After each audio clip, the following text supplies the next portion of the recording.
नमस्कार, मैं लेखक प्रणय कुमार।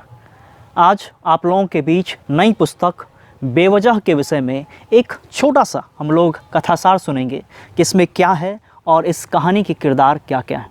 आज से ठीक 2 साल पहले इसी स्थान पर हमने तुम हो मेरा ख्वाब के विषय में एक छोटा सा कथासार सुना था, किताब का एक छोटा सा अंश सुना था। और आज बेवजह उपन्यास का हम लोग एक छोटा सा कथासार सुनेंगे जो कि मैंने भूमिका के अध्याय में लिखा था, भूमिका के विषय में लिखा था। आइए सुनते हैं। जीवन की यही खूबसूरती है कि बहुत सी चीज़ें बिना किसी वजह के हो जाती हैं, बेवजह।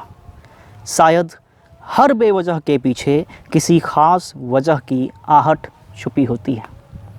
गांव, प्रेम, राजनीति और महत्वाकांक्षा में फंसी एक ऐसी दास्तां जो जितनी असली है उतनी ही असंभव सी लगती है। यह कहानी महज किसी काल्पनिक नायक नायिका की नहीं, बल्कि यह कहानी है उन तमाम ललकती रूहों की जो किसी चाहत में बेकरार हैं। प्रीतम गांव की रूहानी छोड़कर शहर की आबोहवा में रहने पटना चला आता है। वहीं इत्तेफाकन उसकी मुलाकात स्वाति नाम की लड़की से हो जाती है। प्रीतम का भोलापन और उसका ईमानदार व्यक्तित्व स्वाति को प्रभावित तो ज़रूर कर देता है, मगर रिश्तों के राह में सिर्फ भावना नहीं बल्कि हालातों से जूझने की हिम्मत भी चाहिए होती है। स्वाति की महत्वाकांक्षाओं की आंधी में प्रीतम की सरलता नहीं टिक पाती। स्वाति एक ऐसी लड़की है जो सपने देखती ही नहीं, उन्हें अपनी शर्तों पर जीती है।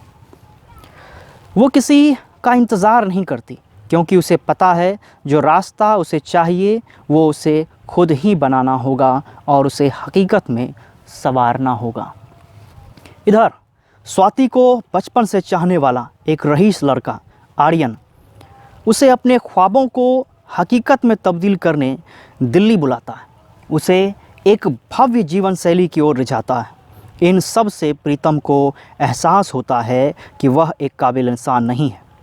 वह स्वाति को पटना छोड़कर दिल्ली जाने देना नहीं चाहता है, वह तो उसे गांव की दुनिया दिखाना चाहता है।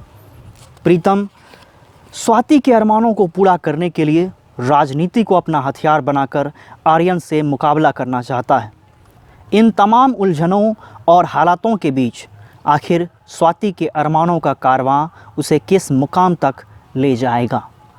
ये कहानी महज किरदारों तक सीमित नहीं, बल्कि ये कहानी उन तमाम दास्तां में समाहित है जहाँ खामोशी, टकराव, प्रेम, विरह और ख़ुद को साबित करने के लिए बिना सोचे समझे किसी राह पर निकल जाने का एक अतुलनीय आकांक्षा का सफ़र है, जो ज़िंदगी की भीड़ से निकल शब्दों में तब्दील होकर एक दस्तावेज़ बन गए।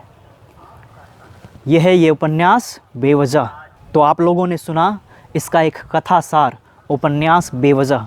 अब लॉन्च हो चुकी है, ये आपको ऑनलाइन अमेज़ॉन, फ्लिपकार्ट और तमाम प्रकार के ऑफ़लाइन बुक्स स्टोर पर भी उपलब्ध करवा दिए गए हैं। लिंक आपको डिस्क्रिप्शन में दिया गया है, जहां पर सभी किताबों का लिंक आपको मिल जाएगा।